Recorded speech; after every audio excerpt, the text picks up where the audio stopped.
भगवंत प्राप्ति का सुख हो। मणिभद्र जी भगवान के गण दरवाजे पर खड़े होकर सुख का अनुभव कराते हुए राजा चंद्रसेन को आज एक मणि प्रदान कर रहे हैं। राजन, ये मणि ले, तू रोज शिव मंदिर आता है, तो रोज शंकर के मंदिर आता है, प्रतिदिन प्रतिदिन।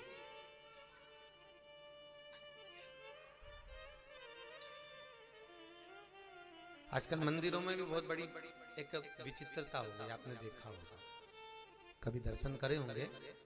जैसे शंकर जी का मंदिर है तो उस मंदिर में देवी जी भी बिठा दी हैं, भगवान विष्णु को भी बिठा दिया है, राम जी को भी बिठा दिया है। तो आजकल एक बड़ा एक विचित्र काम हो गया कि कहीं अगर शंकर वाले भगत नहीं आए तो राम वाले आ जाएंगे, राम वाले नहीं आए तो कृष्ण वाले आ जाएंगे, कृष्ण वाले आए तो देवी जी वाले आए, परंतु कोई आ तो जाए पर नहीं। शिव का मंदिर है, अपने कमरे में आपके रूम में जरा सा देवरानी का लड़का आके बैठ जाए तो तुम्हारा मुंह तबेले जैसा हो जाए। नहीं, बुरा भले लगे तो लगे, हम तो सीधी सीधी बात के बाहर निकल। जरा सा ननंद के छोरा छोरी जाए, ननंद आके बैठ जाए तुम्हारा कमरा में तो तुम्हारा मुंह भगोना हो जाए। जी जी तुम अम्मा कमरे में बैठा करो, हमारे कमरे में नहीं। तो एक देवता के कमरे में दूसरा देवता के धर दो, दूसरा देवता के कमरे में तीसरा देवता के धर दो। ये स्त्रोत केवल कमाई के नहीं होना चाहिए, भगवान को पाने के होना चाहिए। चौखट एक ही जगह। कितनी मर्यादा है सब देवताओं में, देखो राम अलग है, कृष्ण अलग है, शिव अलग है, जगदम्बा अलग, सबने अपनी अपनी एक मर्यादा बनाकर रखी है और सबको एक ही जगह विराजमान कर दो। कब उनको सोना है, कब उठना है, हैं? जरा विचार करो। ये बहुओं को एक एक कमरा दे दिया जाता है, बेटा इसमें रह लो। क्यों? क्योंकि सास के सामने तुम पाँव लंबा करके नहीं बैठ सकती, इतना मुंडा उघाड़ के नहीं बैठ सकती। सास ससुरा बैठा हो तो डोगरी उनके सामने तो ऐसा बैठना पड़े, सो तो कितना ध्यान रखना पड़े। अब तुम्हारा कही है, अब तुम तो ऐसा। पर उन्होंने कहा ठीक है, अब जो अभी मर्यादा बहुत जरूरी है। शिव आराधना में अगर शंकर के दरवाजे पर आप जा रहे हो, शंकर की चौखट पर जा रहे हो, तो दरवाजे पर मणिभद्र है। केवल शिव के मंदिर जा रहे हो तो मणिभद्र मिलेंगे आप। और आप शिव के मंदिर में प्रवेश जब करो, आपके मन में एक अभिलाषा रखकर, जो आपकी कामना उसको रखकर आप प्रवेश करो, पूरी करेंगे। राजा चंद्रसेन ने कुछ नहीं मांगा तो मणिभद्र जी ने कह दिया तुम रोज मंदिर आते हो। चंद्रसेन जी बोले मालूम नहीं मैं रोज आता हूँ। अपन कभी मुंह से मत क्यों कि मैं रोज मंदिर जाता हूँ, किसी के सामने अपनी सत्ता नहीं दिखानी। मैं तो रोज भगवान की सेवा करती हूँ, मैं रोज कपड़े बदलती हूँ, मैं भगवान का ऐसा श्रृंगार करती हूँ, मेरे बराबर कोई नहीं कर सकता, मैं जैसा करूँ बहुत अच्छा करूँ। अरे नहीं, भगवान कृष्ण का जब पेट दर्द हुआ था, नारद जी रुक्मणी जी से पूछे थे क्या हुआ कि पेट दुख रहा है। नारद जी ने भगवान से पूछा था, कथा सुनिए ना। तो द्वारकानाथ ने कहा था मेरा पेट दुख रहा है। तो नारद जी ने पूछा था कौन सी दवाई लाके दूं, बोलो, क्योंकि पेट तुम्हारा दुख रहा है तो तुमको ही मालूम होगा। किसी किसी को बुखार आता है तो उससे पूछ लेना चाहिए तुम क्या खाओगे। अगर तुम पूछ लो कि क्या खाओगे तो अच्छा है, एक बार पूछ लो अच्छे से क्या खाओगे, तो मुंह से कह दे मुझे पोहा बना के खिला दे, तो खिला दो, उसका बुखार उतर जाएगा। उसको लगे हलवा खाना, हलवा बना के खिला दो, बुखार उतर जाएगा। पर प्राण मत खाओ, कुछ खा लो, सीधी कुछ खा तुम्हें जो अच्छा। तो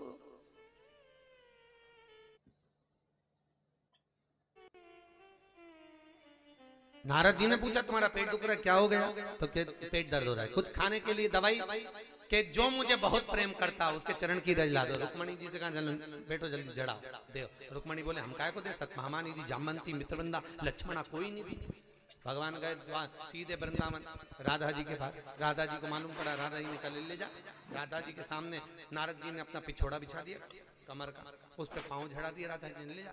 जैसे ही ले जाने लगे तो राधा जी बोली रुक रुक रुक रुक, देखो राधा से सीखो। राधा बोल रही रुको नारद। तो नारद जी बोले रज मिल गई, आप बहुत चाहती है मिले। नहीं नहीं नारद, ये दुनिया के लोग कहते हैं कि राधा कृष्ण को बहुत चाहती है, पर राधा कहती है हो सकता है इस ब्रज की रज में और भी हो जो कृष्ण को बहुत चाहती हो, मुझसे ज्यादा, आपसे ज्यादा भी कोई सेवा करने वाली होगी, आपसे ज्यादा भी शंकर के मंदिर जाने वाली होगी, आपसे ज्यादा भी व्रत करने वाली होगी, आपसे ज्यादा भी पूजन भजन करने वाली होगी। राधा कहती है मुझसे ज्यादा कोई भजन करने वाली होगी। रुको, राधा जी ने बंसी हेड़ी कदम के पेड़ के नीचे से बजा दी, सारी गोपियों को लगा कृष्ण आ गए, दौड़ के आए, सबने चरण की रज झड़ाई, बांध के पोटली नारद को दी, नारद जी के सिर पे धर दी, नारद जी डोलते डोलते जा रहे हैं। रुक्मणी जी ने पूछा ऐसा ऐसा हिल क्यों रहा है भगवान? नारद जी बोले इसमें दवाई है। तो के काई की दवाई? तो के बस जो सिर पे धरता वो हिलते ही रहता। रुक्मणी जी बोली पागल हो गया, जरा बता। तो रुक्मणी जी ने सिर पर रखा तो वो भी हिल रही। ऐसा रहता है, पहले के समय में गंगा जी भरने जाते थे ना, किसी की यहाँ गंगा जली की, तो सिर पे धर लो तो हिलती रे बाई। बैंड बाजा आगे निकल गया, बाई पीछे की पीछे, वो बैंड बाजा आगे, फिर बेचारा एक दो नरियल ने नींबू लेके आए, ने नरियल फोड़े उनके पांव का पास, फिर देवी जगदम्बा गंगा फिर आगे बढ़े, फिर पीछे आ गया। और कहीं कहीं की तो ऐसी रे अड़ेली कि और पीछे पीछे जाए, बैंड बाजा आगे आगे जाए, और पीछे। तो दो चार फिर माताएं बड़ी तेज, उनका हाथ माथ पकड़ के फिर आगे ले जाए, बैंड बाजा के आगे, फिर बड़ी आफत था। रुक्मणी ऐसी ऐसी डोले, अब रुक्मणी डोले तो बड़ी परेशानी। ले गए नारद जी, भगवान ने पूछा क्या है? तो के दवाई लो खाओ, पेट दर्द बंद हो जाएगा, खाली पेट दर्द बंद। भगवान ने पूछा इतनी सारी क्यों लिया आया?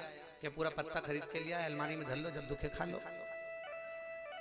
डिस्प्रिन, एनासिन, क्रोसिन सबका पत्ता यही है, खाओ। चित्तवृत्ति में मणिभद्र जी कह रहे हैं कि लो चंद्रसेन ये मणि लो, और चंद्रसेन को मणि दी। मणि पाकर चंद्रसेन को अभिमतता नहीं आई, कभी मत के हो। मणिभद्र जी ने चंद्रसेन से पूछा तुम रोज मंदिर आते हो? महाराज पता नहीं, जब शिव बुला लेंगे तब मैं आ जाता हूँ, जब शंकर ने बुलाया तब मैं आ गया, मैं मेरी मर्जी से नहीं आता कभी।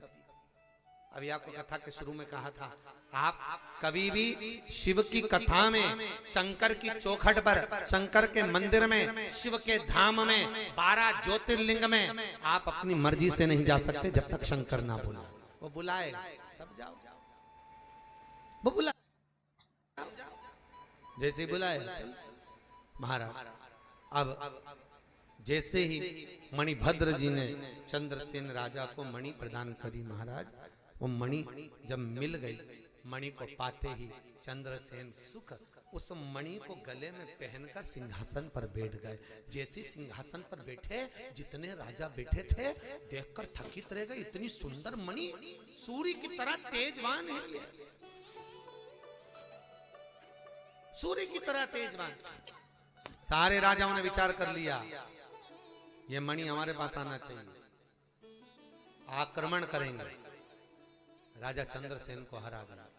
आपके पास अगर कोई वस्तु है तो दुनिया के लोग भले आपके चेहरे के सामने तो मुस्कान दे देंगे, मीठा बोल लेंगे, पर कुछ पाने का प्रयास करेंगे,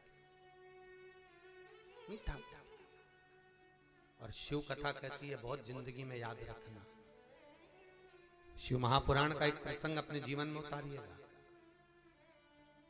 यदि किसी का 1 रुपया भी हमारे पास बेकार आ गया है तो 15 दिन के अंदर वो 1 रुपया 10 रुपये को लेकर डॉक्टर में लगवाएगा, पुलिस में लगवाएगा, इनकम टैक्स में लगवाएगा, गलत जगह लगवाएगा, पर लगवा के लेकर जाएगा, रखेगा नहीं।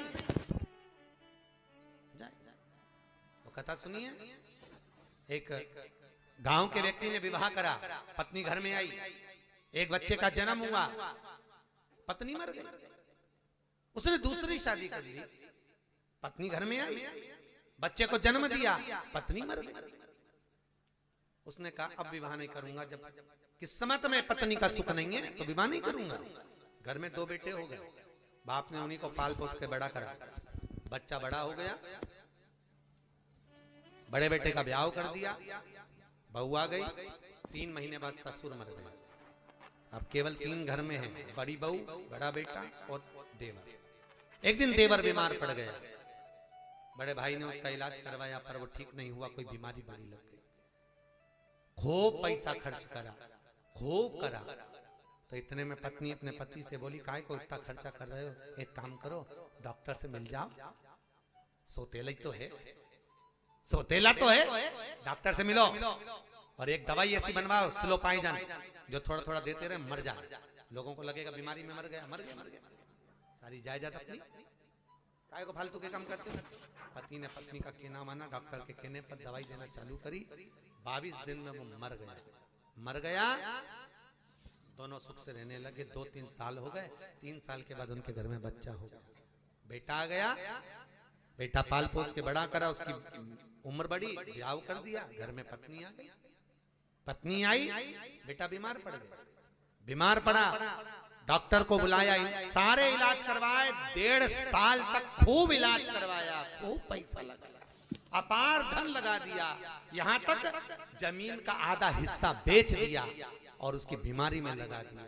आखिरी में एक दिन बाप रोते हुए बेटे के पास बैठा सोच रहा था, रोते रोते बोला, ऐसा क्या हो गया बेटा, हम दुखी हो गए। इतने में बाप जाने लगा, बेटा पलंग पे पड़ा हुआ आवाज लगा कर कहता है, भैया भैया मैंने अपना हिस्सा ले लिया।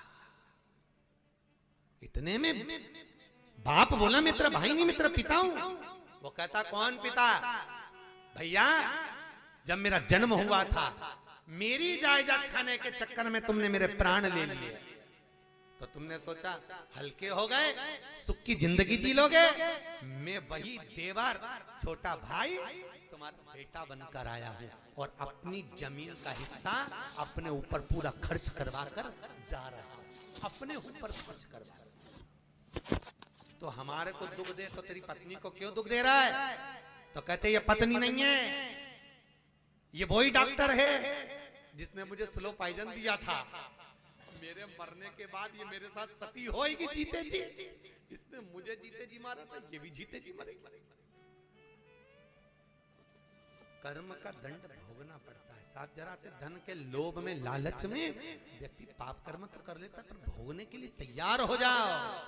फिर कल वाली कथा लिया, ये पाप वो प्रोडक्ट है जो मिलता सस्ता है पर भुगतने में जिंदगी लगे। जिंदगी नहीं चाहिए किसी का, किसी का नहीं चाहिए कोई धन की कोई परिभाषा। चंडीगढ़ में आप लोगों ने मोबाइल में अगर कथा सुनी होगी तो चंडीगढ़ में बगीचे में किसी की एक चेन